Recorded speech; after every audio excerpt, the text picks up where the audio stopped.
So I just had the most fascinating experience with that witch filter, the coven filter.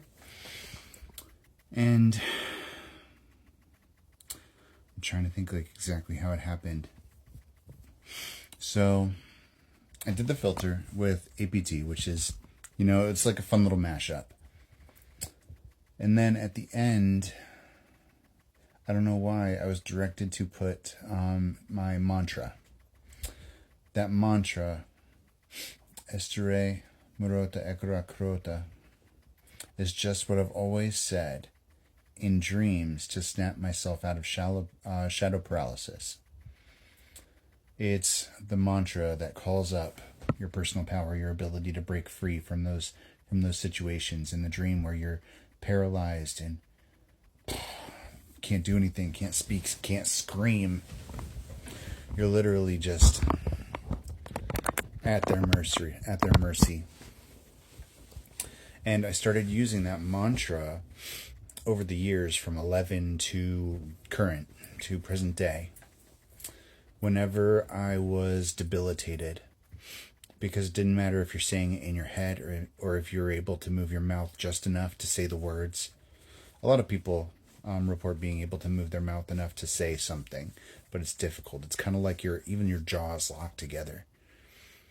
And you're kind of saying it through gritted teeth, like you can't really move your mouth, but you're trying your hardest to say something, you know what I mean? And then when you finally break free, it's usually screaming, right? If you ever had Hatman experiences or shadow man's or sleep paralysis, you know what I'm talking about. But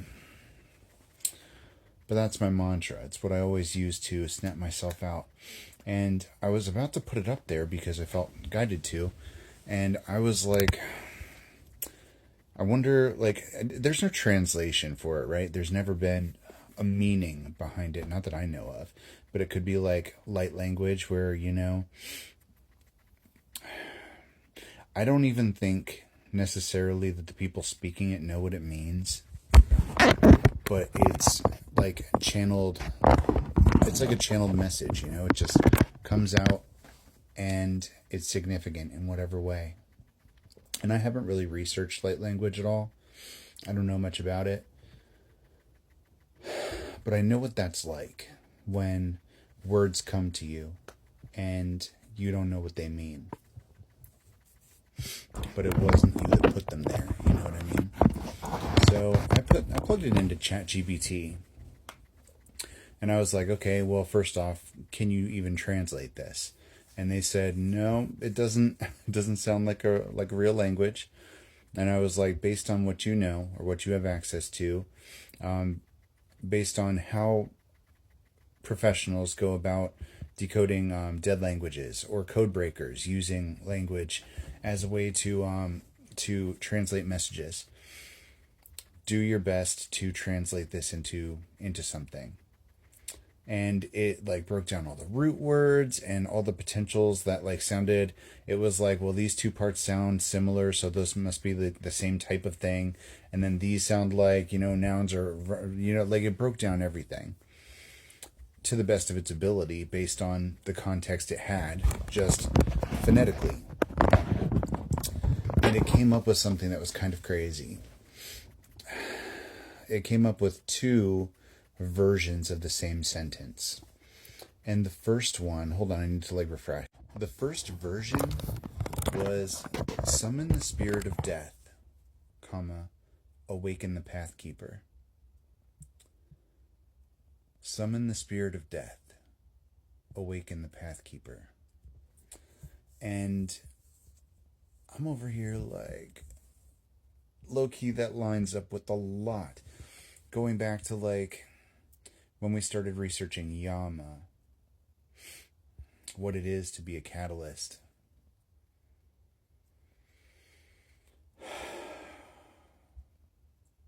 The portal hopping, spirit planting visions of potential outcomes in order to direct us, following the synchronicities.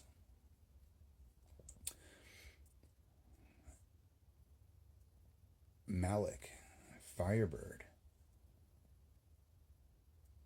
everything. It all kind of fits. Awaken the spirit of death. Or no, summon the spirit of death. Awaken the Pathkeeper. Even that rebirth energy that the key symbolizes. People being pulled back from the brink of death, the dead rising, symbolically, spiritually. It all fits. And I think that's pretty wild. The other version, hold on. Okay, and the secondary version was invoke the death spirit, bring forth the guide, which contextually it kind of changes it, but not by much. Still the same premise, the same kind of situation. And I'm looking back at all of the experiences I had that led me to even using that phrase. It was like right after my dad died, when I was 11, right after I spoke that into existence, not knowing any better.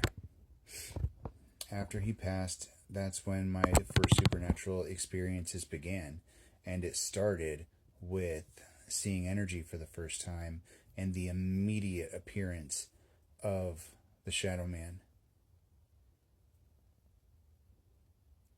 Like, within days, everything happened all at once, and it started this spiral of events.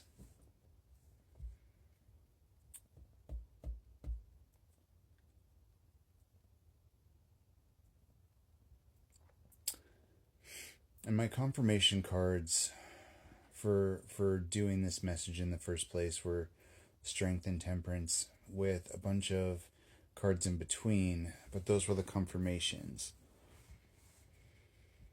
And I'm not feeling particularly like I should pull cards right now.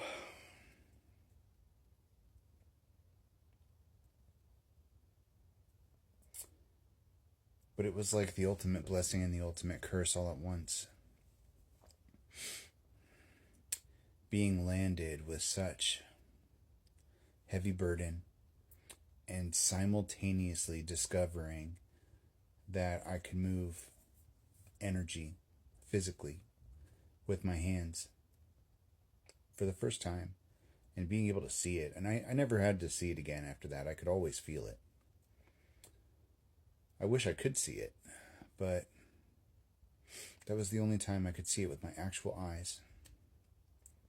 It was like the intro, like how Spirit showed me that the feeling connected to something visually that happened. And for that incredible blessing, that incredible gift to come along with such a traumatic experience, and then on top of that, the Shadow Man, the shadow paralysis, all of it together was like, it was a lot, man. And I didn't know what channeling was back then. But these are the things that molded me. These are the things that shaped me.